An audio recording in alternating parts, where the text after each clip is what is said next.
이 시간 주신 하나님의 말씀을 보겠습니다. 신약 성경입니다. 사도행전입니다. 사도행전 21장입니다. 사도행전 21장 37절에서 22장 1절까지 말씀을 보겠습니다. 사도행전 21장 37절에서 22장 1절입니다. 기록된 말씀을 같은 목소리로 읽으실 때 하나님의 음성을 듣는 복 있는 시간 되시기를 바랍니다. 읽겠습니다. 바울을 데리고 영내로 들어가려 할 그때에 바울이 천부장에게 이르되 내가 당신에게 말할 수 있느냐? 이르되 내가 헬라 말을 아느냐? 그러면 내가 이전에 소요를 일으켜 자객 4,000명을 거느리고 광야로 갔던 애굽인이 아니냐? 바울이 이르되 나는 유대인이라 소읍이 아닌 길리기아 다소시의 시민이니 청컨대 백성에게 말하기를 허락하라 하니 천부장이 허락하거늘 바울이 층대 위에 서서 백성에게 손짓하여 매우 조용히 한 후에 히브리 말로 말하니라. 부형들아, 내가 지금 여러분 앞에서 변명하는 말을 들으라. 아멘. 아멘. 함께 읽은 이 말씀에 의지해서 태도가 변화되는 신앙이라는 제목으로 하나님의 말씀을 전하겠습니다. 드디어 바울이 예루살렘에 올라갔습니다. 그리고 성령께서 미리 말씀하신 대로 바울은 큰 어려움을 당하게 됩니다. 21장 30절을 보겠습니다. 온 성이 소동하여 백성이 달려와 모여 바울을 잡아 성전 밖으로 끌고 나가니 문들이 곧 닫히더라. 그들이 그를 죽이려 할 때에 온 예루살렘이 요란하다는 소문이 군대의 천부장에게 들리매 그가 급히 군인들과 백부장들을 거느리고 달려 내려가니 그들이 천부장과 군인들을 보고 바울치기를 그치는지라 라고 말씀합니다. 바울에게 유대인들이 무자비한 폭력을 가하게 됩니다. 겁을 주려고 폭력을 가하는 것이 아니라 죽이려고 바로 폭력을 가했습니다. 다행히 로마군의 천부장이 소식을 듣고 군대를 동원하여 옴으로 말미암아 폭력은 멈추게 되었습니다. 그리고 바울은 로마군 영내로 잡혀갑니다. 가는 도중에 유대인들은 따라오면서 바울을 죽이라고 고래고래 소리를 칩니다. 데모를 하는 것이죠. 그때 바울은 자신이 로마 시민권을 가진 유대인이라는 것을 천부장에게 밝힙니다. 그리고 천부장에게 유대인들에게 말할 수 있는 기회를 달라고 부탁합니다. 천부장은 로마 시민권을 가진 바울의 요청을 바로 허락하게 됩니다. 그리고 22장 1절입니다. 부형들아, 내가 지금 여러분 앞에 변명하는 말을 들으라. 이렇게 바울은 유대인들에게 이제 말을 하기 시작합니다. 다음 주에는 바울이 말하는 내용을 우리가 다루기로 하고 오늘은 바울이 유대인들을 향해 말의 태도에 관한 이야기를 오늘 나누려고 합니다. 바울은 유대인들을 향해서 부형들이라고 호칭하고 있습니다. 부형들이라는 의미는 한문 그대로지요. 아버지, 형제들이라는 의미지요. 오문으로 보면 사랑하는 내 형제요 내 아버지이신 여러분이라는 뜻입니다. 바울은 자신을 죽이려고 폭력을 쓴 유대인들에게 가장 친밀하고 호의적인 호칭을 사용하고 있습니다. 저기가 없이 따뜻한 마음과 지극한 정성을 가지고 그들을 대하고 있는 것입니다. 당신들은 가장 사랑받고 존경받아야 할 사람들입니다 라고 대접하고 있는 것입니다. 바울은 예수님을 믿은 후 사람에 대한 태도가 늘 이랬습니다. 믿는 자든지 안 믿은 자들이든지 자기에게 선대하든지 자기를 악하게 대하든지 바울의 태도는 언제나 일관성이 있었는데 사람에 대한 태도가 늘 이랬다는 것입니다. 고린도전서라는 편지를 보면 바울이 어떻게 사람을 대하는지 더 자세하게 알 수가 있습니다. 고린도전서 1장 2절입니다. 고린도에 있는 하나님의 교회 곧 그리스도 예수 안에서 거룩하여지고 성도라 부르심을 받은 자들과 또 각처에서 우리의 주 곧 그들과 우리의 주 되신 예수 그리스도의 이름을 부르는 모든 자들에게 하나님 우리 아버지와 주 예수 그리스도로부터 은혜와 평강이 있기를 원하노라 라고 말하고 있습니다. 지금 고린도 교회에게 보낸 편지입니다. 그의 인사말을 보면 참으로 아름답고 고린도 교회 성도들을 귀하게 대하고 있는 것을 알 수가 있습니다. 그러나 고린도 교회는 그렇게 귀하게 대접을 받을 만한 행실을 가진 교회가 아닙니다. 고린도 교회는 내부적으로 심각한 분열로 끊임없는 다툼이 있는 바로 교회였습니다. 더 나아가 불신자보다 못한 윤리적 기준을 바로 행하는 자들이었습니다. 사도인 바울을 사도라 인정하지 아니하고 사도 바울에게 대하여 불손한 태도를 가지고 있었던 교회가 고린도 교회입니다. 그러나 바울은 그들을 향해서 하나님의 교회라고 지칭합니다. 그리고 거룩이라는 단어를 쓰고 있으며 성도라고 부르고 있으며 예수 그리스도의 이름을 부르는 자들이라고 대접하고 있습니다. 더 나아가 은혜와 평강이 있기를 원하노라 하고 하나님의 축복으로 그들을 대하고 있는 것을 보게 됩니다. 바울의 이런 태도를 성경은 온유함이라고 말합니다. 이 온유라는 히브리어 단어는 아나입니다. 이 아나라는 이 단어의 의미는 어떤 의미냐면 어떤 모양으로든지 대항할 수 있지만 그들에게 하나님이 개입해 주시기를 기다리며 상대방과 다투거나 싸우지 않는 태도를 가리키는 말입니다.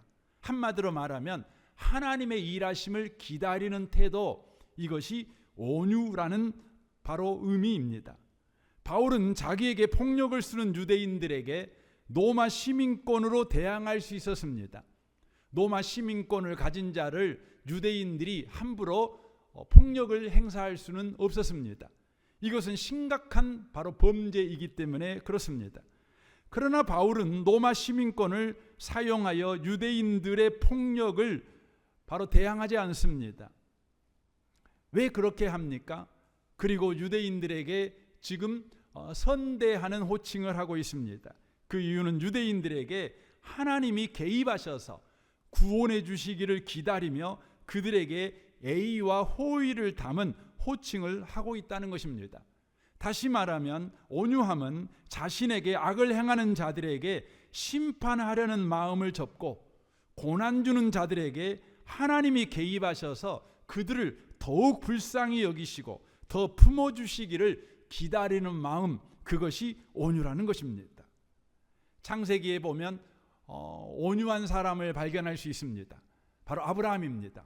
창세기 13장에 보면 아브라함은 더 이상 조카 롯과 함께 할 수 없음을 알았습니다.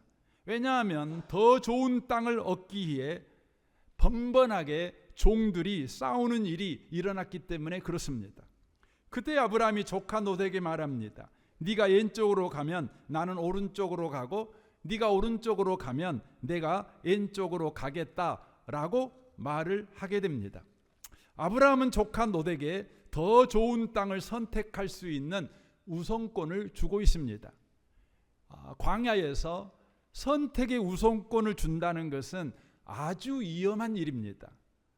왜냐하면 롯이 좋은 땅을 차지하면 아브라함이 차지할 수 있는 남은 땅은 바로 척박한 광야밖에 없기 때문에 그렇습니다.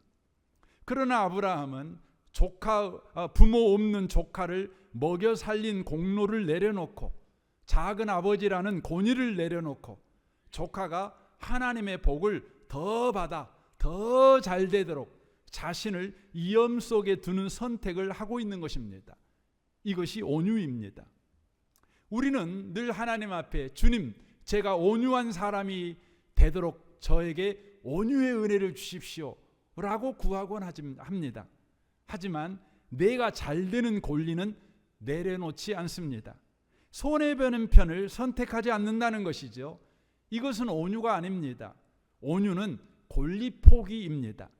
온유는 자신이 손해를 보더라도 상대의 유익을 위해 하나님의 축복으로 되받아치는 것, 이것이 온유입니다. 하나님의 은혜로, 하나님의 축복으로 되받아치는 것이죠. 사무엘상을 보면 8장부터 12장에 걸쳐 사무엘의 말년 이야기가 나옵니다. 사무엘은 이제 늙었습니다. 그리하여 사무엘의 두 아들이 사사직을 물러받습니다. 사사직이라는 것은 오늘날의 재판장의 자리입니다. 두 아들이 재판을 하게 되었습니다. 그런데 두 아들은 돈을 너무 좋아해서 뇌물을 받고 재판을 불이하게 하기 시작합니다. 백성들의 원망이 많아지게 됩니다. 그때 이것을 기회로 삼아 백성의 지도자들이 사무엘을 찾아옵니다. 그리고 사무엘에게 말하는 것이죠. 당신은 늙었고 당신의 아들들은 당신 같지 않으니 이제 당신들은 우리에게 필요 없습니다. 우리에게 다른 나라처럼 왕을 세워주십시오. 이렇게 요구합니다. 여러분, 사무엘이 누구입니까?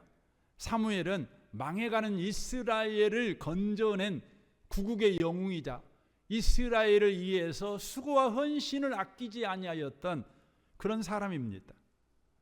그런 사람이 사람들에게 이런 이야기를 들었을 때 여러분, 사무엘의 입장은 어떠했을까요? 굉장히 섭섭했을 것입니다. 아니, 더 나아가 굉장히 괘씸한 생각이 들었을 것입니다. 그런데 이런 상황 속에서 사무엘이 이렇게 말을 합니다. 사무엘상 12장 23절입니다. 나 또한 여러분을 버리거나 떠나지 않을 것입니다.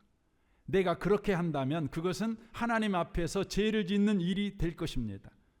나는 바로 여기 내 자리에 남아서 여러분을 위해 기도하고 여러분에게 선하고 올바른 삶의 길을 가르칠 것입니다 라고 말합니다. 자기를 섭섭하게 하는 사람들, 괘씸하게 생각이 들 만큼 자기를 무시하는 그들을 향해 사무엘이 말하는 건 이겁니다. 나는 여러분을 버리지 않을 것입니다. 나는 여러분 곁에 여전히 남아 있어서 여러분이 잘 되기를 기도할 것입니다. 만약 내가 이 기도를 쉬게 된다면 하나님께 죄를 짓는 것입니다.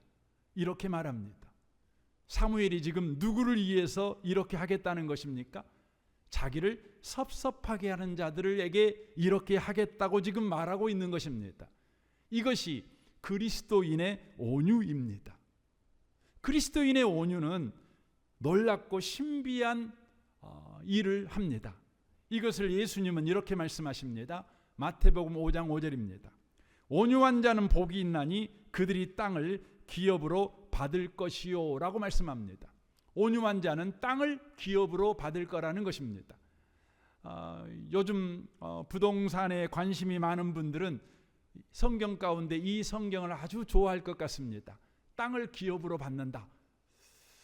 그러나 성경의 의미는 여러분이 생각하는 의미와 다릅니다. 많은 땅을 차지하게 될 것이다 라는 의미가 아닙니다. 이 예수님의 마태복음 5장 5절의 말씀은 시편의 말씀을 인용한 것입니다. 다윗의 시편이지요. 시편 37편 11절입니다. 그러나 온유한 자들은 땅을 차지하며 풍성한 화평으로 즐거워하리로다 라고 말합니다. 예수님은 땅을 기업으로 받을 것이요 라고 말씀하셨는데 그 의미가 뭐냐? 시편을 보니까 땅을 차지하며 풍성한 화평으로 즐거워하는 것. 그러니까 땅을 기업으로 받는 것이 뭐냐? 땅을 우리가 차지한다는 개념보다는 여러분과 제가 어느 공동체에 속하든지, 그것이 가정이든지 직장이든지 그것이 교회이든지 그것이 어느 도시이든지 어느 나라에이든지 여러분이 속해 있는 모든 공동체 속에서 모든 자와 관계의 축복을 누리게 된다. 이런 의미의 말입니다. 지옥 같은 관계가 천국 같은 관계로 변화되어지는 복을 누리게 된다. 서먹서먹한 관계가, 서로를 정죄하고 비난하는 관계가 서로를 안아주고 축복하는 그런 천국과 같은 관계 회복을 바로 약속하고 있는 내용이 이 말입니다. 그래서 온유한 자에게 하나님께서 주시는 복이 뭐냐? 그가 어느 공동체에 속하든지 그가 속한 공동체 속에서 관계의 축복을 누리게 된다. 이런 의미의 말입니다. 그래서 베드로전서 3장 4절은 이렇게 말씀합니다. 아내들아, 이와 같이 자기 남편에게 순종하라.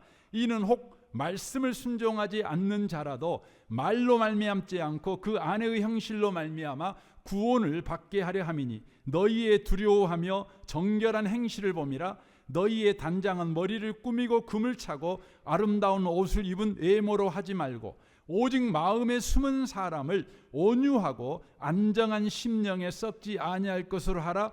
이는 하나님 앞에 값진 것이니라 라고 말씀합니다.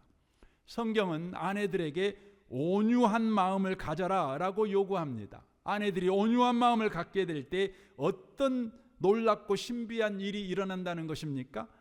바로 하나님의 말씀에 순종하지 않는 불신자인 그리스도인, 교회는 다니지만 그냥 썬데이 크리스찬으로 성경 말씀을 순종하지 않는 그런 명목상 그리스도인 남편일지라도 아내의 온유함으로 말미암아 하나님과 영원한 관계가 회복되는 복을 누리게 된다는 거예요.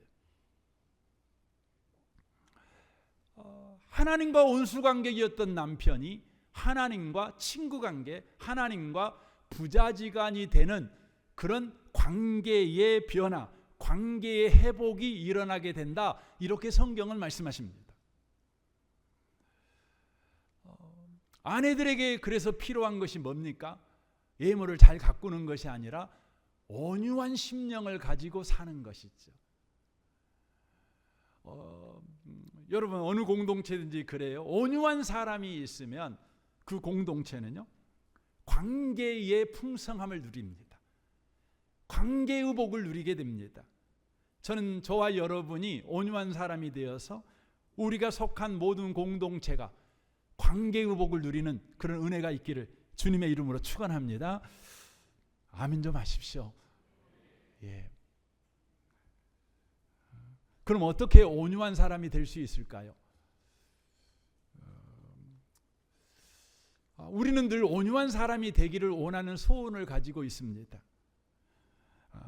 우리는 온유한 사람이 되어야 합니다. 어떻게 온유한 사람이 될 수 있습니까? 하나님은 성경을 통해 이 사람이야말로 온유한 사람이라고 인정하는 사람이 있습니다. 바로 구약의 모세입니다. 모세는 하나님으로부터 땅에서 가장 온유한 사람이라고 그렇게 인정을 받게 됩니다. 민수기 12장을 보면 모세가 구스 여자를 아내로 받아들이게 됩니다. 모세는 이미 결혼한 사람 아닙니까? 그의 아내의 이름이 신보라이지요. 그런데 성경은 신보라가 죽었는지 살았는지 그 부분에 대한 언급을 하지 않습니다. 만약에 죽었다면 재혼하는 것이죠. 만약에 살아있는데 또 다른 여자를 얻었다면 이것은 분명하게 간음죄를 범하는 것입니다. 모세의 누이인 미리암과 형인 아론이 모세를 비방합니다. 여기 구스라는 것은 오늘날의 아프리카 이디오피아를 이야기합니다. 모세를 향한 비방은 거기에 멈추지 않고 모세의 권위에 대한 도전으로 나아갑니다. 그때 하나님이 미리암과 아론과 모세를 바깥으로 불러내어 모세의 권위를 굳게 세워주십니다. 그리고 진노하셔서 미리암이 나병에 걸리게 됩니다. 이때 나병에 걸린 미리암을 모세가 보게 됩니다. 그걸 보고 있는 모세의 마음에 어떤 마음이 떠올랐을까요? 그럼 그렇지, 나를 비방하고 나의 권위에 도전하다가 나병에 걸린 거 고소하다. 많은 사람들이 나를 비방하고 나의 권위에 도전한 까닭에 저렇게 나병에 걸린다는 이 미리암을 보고 교훈을 좀 얻었으면 좋겠다. 그래서 홍보수단으로 삼으려는 마음이 있었을까요? 그렇지 않습니다. 모세는 나병에 걸린 미리암을 보고 이렇게 합니다. 민수기 12장 13절입니다. 모세가 여호와께 부르짖어 이르되 하나님이여 원하건대 그를 고쳐 주옵소서. 하나님이여 원하건대 그를 고쳐 주옵소서. 하나님께 나아가 간절하게 누이의 죄를 사해 주시고 누이를 나병에서 고쳐달라고 간절하게 부르짖습니다. 모세는 자신을 비방하고 자신의 권위에 도전하는 미리암을 위해서 왜 중보기도 했을까요? 주님께서 이 부분을 이렇게 증언하십니다. 민수기 12장 3절입니다. 이 사람 모세는 온유함이 지면의 모든 사람보다 더하더라 라고 우리 하나님께서 친히 증언하십니다. 우리는 모세의 과거를 잘 알고 있습니다. 모세는 분노하는 사람입니다. 목적을 위해서 사람까지 죽이는 일을 서슴지 않은 사람이었습니다. 그런 모세가 어떻게 모든 땅에서 가장 온유한 사람이라는 하나님의 인정을 받는 사람이 되었을까요? 그 단서가 시편에 나옵니다. 시편을 보면 모세가 쓴 유일한 시편 한 편이 등장합니다. 시편 90편입니다. 6절부터 보겠습니다. 푸른 아침에 꽃을 피어 자라다가 저녁에는 시들어 마르나이다. 우리는 주의 노에 소멸되며 주의 분노심에 놀라나이다. 주께서 우리의 죄악을 주 앞에 놓으시며 우리의 은밀한 죄를 주의 얼굴빛 가운데 두었사오니 우리의 모든 날이 주의 분노 중에 지나가며 우리의 평생이 순식간에 다하나이다. 우리의 연수가 70이요 강건하면 80이라도 그 연수의 자랑은 수고와 슬픔뿐이요 신속히 가니 우리가 날아가나이다. 누가 주의 노여움의 능력을 알며 누가 주의 진노의 두려움을 알리까? 모세는 이 시편을 통해 모세가 경험한 인생을 두 가지로 정리합니다. 인생은 이것이다 라고 정리하고 있습니다. 첫 번째는 인생은 짧디도 짧다. 인생은 밤의 한순간 같다. 아침에 꽃이 피고 저녁이면 시들어버리는 풀과 같다. 이것이 인생이다.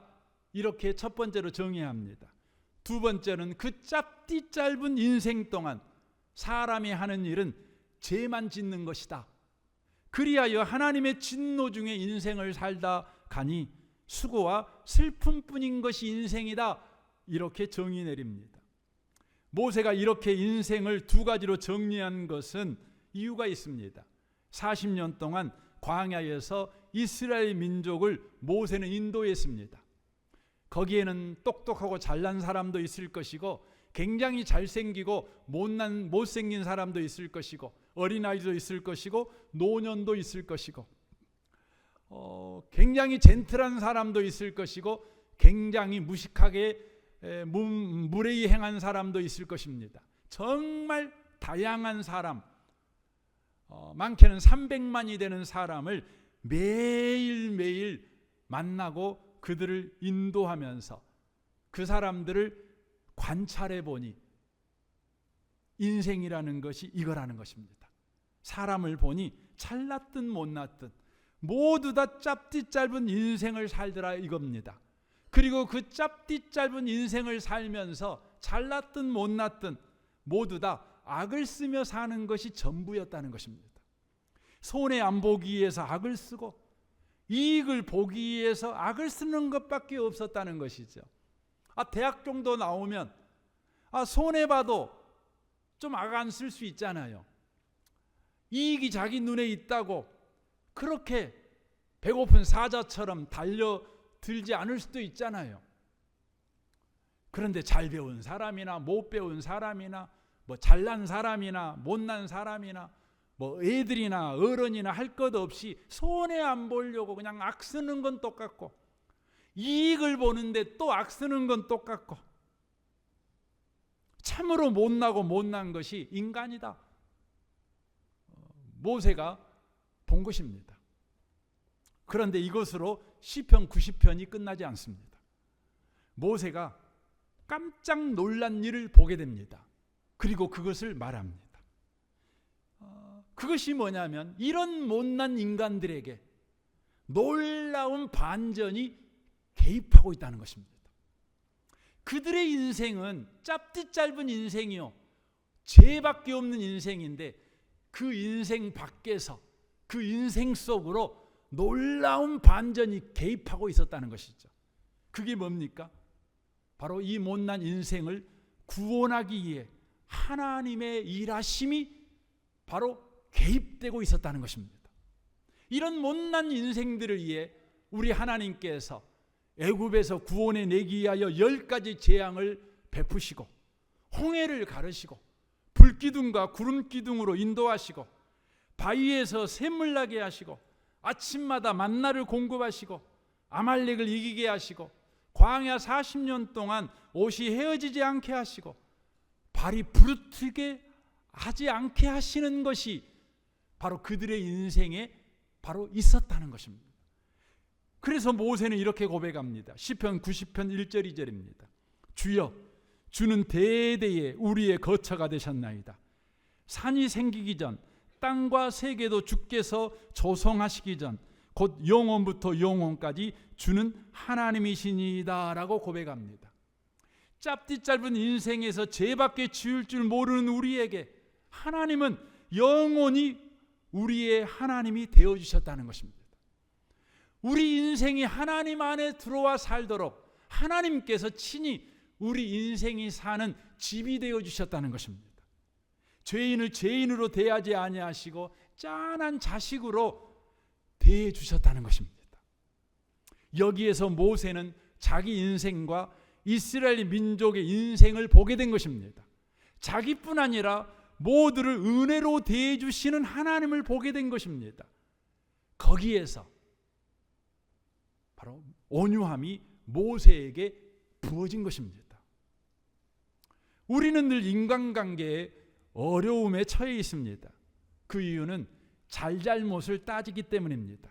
누가 맞았고 누가 틀렸는가, 누가 죄인이고 누가 의인인가를 명확하게 하려고 하긴 까닭에 인간관계가 늘 어렵습니다. 그러나 이 접근은 틀렸습니다. 성경은 이미 너도 죄인이고 저 사람도 죄인이다, 모두 죄인이다 이렇게 선언하십니다. 네가 대학 나왔냐? 너 죄인이야. 너 대학원 나왔냐? 너 죄인이야. 초등학교밖에 못 나왔어? 그래도 너 죄인이야. 네가 100억 부자야? 너 죄인이야. 한 달에 100만 원밖에 월급 못 받는다고? 그래도 너 죄인이야. 네가 남자냐? 너 죄인이야. 여자냐? 너 죄인이야. 네가 애기냐? 너 죄인이야. 나 어른이다. 너 죄인이야. 모두 죄인이라고 선언하십니다. 로마서 3장 10절입니다. 기록된 바 의인은 없나니 하나도 없으며 깨달은 자도 없고 하나님을 찾는 자도 없고 다 치우쳐 함께 무익하게 되고 선을 행하는 자는 없나니 하나도 없도다. 우리는 잘난 놈, 못난 놈, 죄인, 의인 그렇게 나누고 다툽니다. 그러나 성경은 우리 모두를 임박한 하나님의 심판 아래에 있는 불쌍하고 불쌍한 인생이라고 선언합니다. 이런 인생에게 필요한 것은 오직 하나님의 은혜뿐입니다. 사람은 모두 똑같습니다. 저 사람이 잘못한 것 같이 나도 잘못하고 삽니다. 그러므로 우리 모두가 여기까지 온 것은 오직 하나님의 은혜 때문입니다. 이것을 알 때 나 자신에 대해서도 온유해지고 상대방에 대해서도 온유하게 되는데 바로 하나님의 은혜를 기다리는 태도가 우리 가운데 생깁니다. 온유함을 갖게 됩니다. 고린도전서 15장 9절 바울의 고백을 들어보십시오. 나는 사도 중에 가장 작은 자라. 나는 하나님의 교회를 박해하였으므로 사도라 칭함받기를 감당하지 못할 자니라. 그러나 내가 나된 것은 하나님의 은혜로 된 것이니 내게 주신 그의 은혜가 헛되지 아니하여 내가 모든 사도보다 더 많이 수고하였으나 내가 한 것이 아니요 오직 나와 함께 하신 하나님의 은혜로다. 바울의 고백은 그것입니다. 나는 죄인 중에 죄인이다. 그러므로 내게 있는 것은 하나님의 진노밖에 없는 인생이다. 그러나 하나님께서 내 인생을 짠하게 여기셔서 불쌍히 여기셔서 내가 행한 대로 나를 대하지 아니하시고 예수가 십자가에서 행하신 그 피공로를 가지고 나를 은혜로 대해 주셔서 내가 사도라는 자리에 지금 서 있는 것이다. 이것을 바울이 알게 될 때 바울에게요 온유함이 부어진 것입니다. 저는 이 아침에 오신 여러분을 축복합니다. 여러분에게 온유함이 있기를 바랍니다. 언제요? 나는 죄인이에요. 나에게는 하나님의 은혜만 필요해요. 나는 짠한 사람이에요. 불쌍한 사람이에요. 하나님의 진노 아래에서 언제 망해도 우리가 항의 한마디 할 수 없는 죄인이에요. 우리는요 늘 우리 자신을 속입니다. 나는 망하면 안 되는 사람인 줄 알아요. 나는 늘 잘 돼야 되는 사람인 줄 알아요. 아니에요. 저와 여러분은요 오늘 망해도 아니 오늘 죽어도 할 말이 없는 사람이에요. 오늘 여러분이 암에 걸려도 우리는 할 말이 없는 사람이에요. 오늘 여러분의 자식들이 난장판을 치고 여러분의 맥살을 잡고 부모인 여러분의 뺨을 때려도 우리는 할 말이 없는 사람이에요. 왜냐하면 우리는 죄인이니까. 우리는 그런 사람이에요. 우리는 마귀 자식이고 하나님의 은혜 아니면 우리는 답이 없는 사람이에요. 저 사람만 그런다고요? 그래서 저 사람은 틀렸다고 저 사람에게 하나님의 벌이 내려야 되고 저 사람을 우리가 째려보고 아니 꼽게 보고 비난하고 그래도 정당하다고요? 아니에요. 그 사람이 비난받는 게 정당하고 벌받는 게 정당하다면 나도 똑같아요. 나나 너나 필요한 건 뭐예요? 하나님의 은혜만 필요해요. 이걸 알게 될 때 우리는 온유함이 생겨요. 하나님의 은혜를 기다리는 마음이 생겨요. 저 사람에게 하나님의 은혜를 기다리는 마음이 생겨요. 여러분 자신에게도 하나님의 은혜를 기다리는 마음이 생기는 것입니다. 이 은혜가 저와 여러분에게 부어지시기를 주님의 이름으로 축원합니다. 아멘. 우리 시간 같이 한번 찬양하기를 원합니다. 저는 오늘 찬양을 다른 거 하려다가 우리 집사님이 찬양 인도할 때 이 찬양을 듣는데 이 찬양을 부르고 싶었습니다. 은혜 아니면 살아갈 수가 없네요. 정말 그러니까요. 이 고백을 안 할 수가 없었습니다. 이 시간 우리 찬양하면서 다시 한번 상대를 향해 도끼 눈을 뜨고 있는 우리의 눈을 부드러운 눈으로 변화되는 은혜를 누려야 되겠습니다. 은혜 아니면 살아갈 수가 없습니다. 우리 고백하기를 원합니다.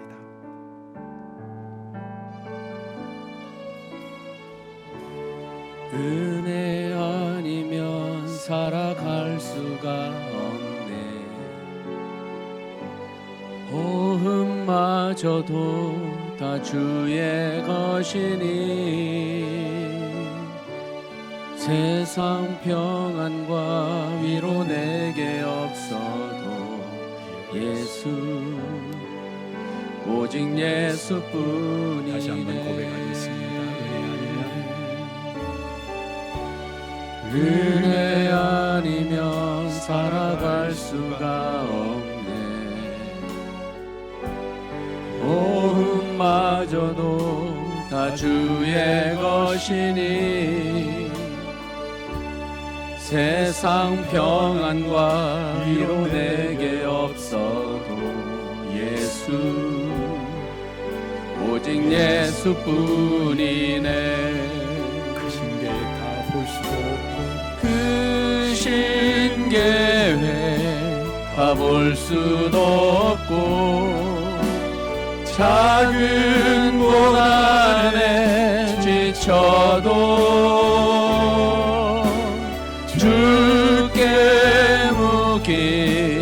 나의 모든 삶 버티고 견디게 하시네. 크신 계획 가볼 수도 없고 작은 고난에 지쳐도 주께 묶인 나의 모든 삶 버티고 견디게 하시네. 은혜 아니면 살아갈 수가 없네. 나의 모든 것 다 주께 맡기니 참된 평안과 위로 내게 주신 주 예수 오직 예수뿐이네. 참된 평안과 위로 내게 주신 주 예수 오직 예수뿐이네.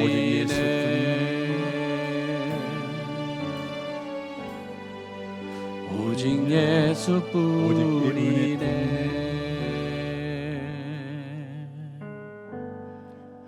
오직 예수뿐이네. 오직 은혜뿐이네. 다시 한번 고백합시다. 오직 은혜뿐이네.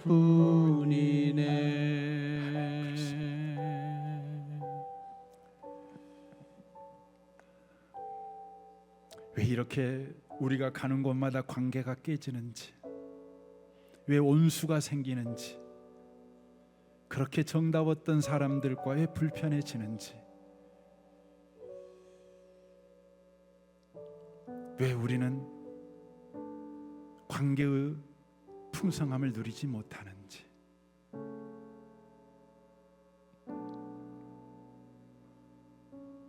그리스도인의 온유, 주님 우리에게 우리에게 필요합니다.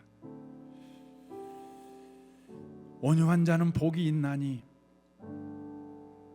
풍성한 관계를 누릴 것이요. 주님 그 복을 받고 싶습니다.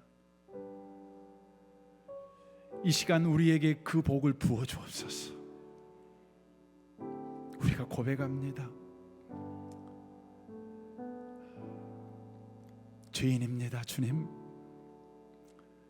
나는 지금 망해도 할 말이 없는 사람입니다. 억울할 것이 없는 사람입니다. 사람들에게 무시받고 손가락질받고 뺨을 맞아도 억울할 것이 없는 죄인입니다. 죄인 중에 계십니다. 오직 주의 은혜만 필요합니다. 오직 예수만 필요합니다. 인정합니다. 주의 은혜를 기다립니다. 내 자녀에게 주의 은혜가 임하길 기다립니다. 내 사랑하는 성도들에게 주의 은혜가 임하기를 기다립니다. 기다릴 뿐입니다. 오직 은혜밖에 없습니다. 이 시간 담담하게 우리를 돌아보아 기도하는 시간을 좀 가졌으면 좋겠습니다. 여러분 각자가 들리는 소리로 나지막하게 기도하셔도 되고 크게 기도하셔도 상관없습니다. 이 시간 우리 주에 한번 우리 부르짖고 우리 같이 한번 기도했으면 좋겠습니다. 기도하겠습니다. 주여, 주여, 계획 다 볼 수도 없고 작은 고난에 지쳐도 주께 묶인 나의 모든 삶 버티고 견디게 하시네.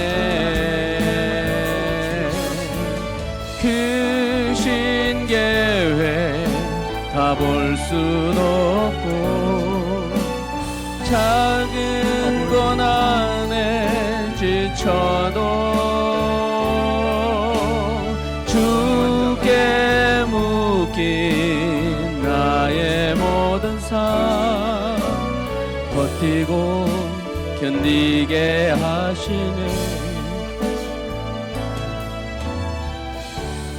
은혜 아니면 살아갈 수가 없네. 나의 모든 것 다 주께 맡기니 참된 평안 이뤄내게 주신 주 예수.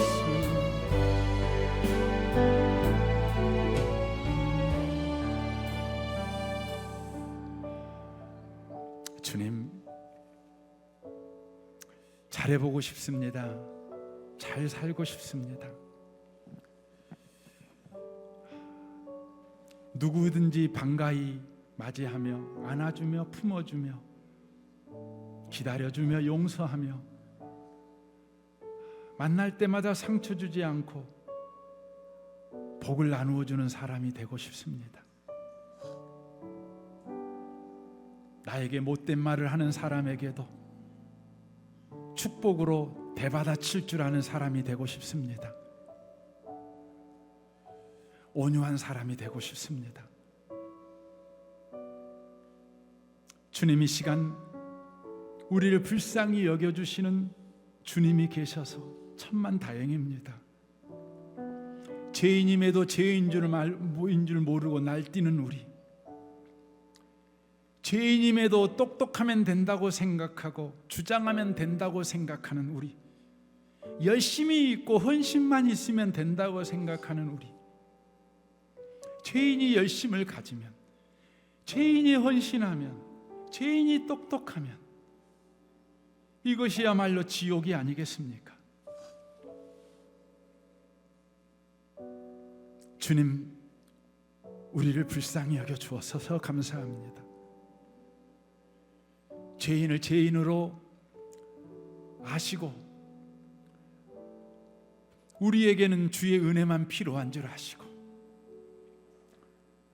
우리의 행위대로 대하지 아니하시고 우리를 은혜로 대해 주셔서 감사합니다. 이 주님을 우리가 붙잡습니다. 오직 예수뿐이네, 오직 은혜뿐이네. 주님, 이 시간 주님만 붙잡는 우리에게 온유를 부어 주옵소서. 이제 우리의 남은 삶을 온유함으로, 그렇게 하나님의 은혜가 그에게 임하기를 기다리는 인생을 살아내게 하시옵소서.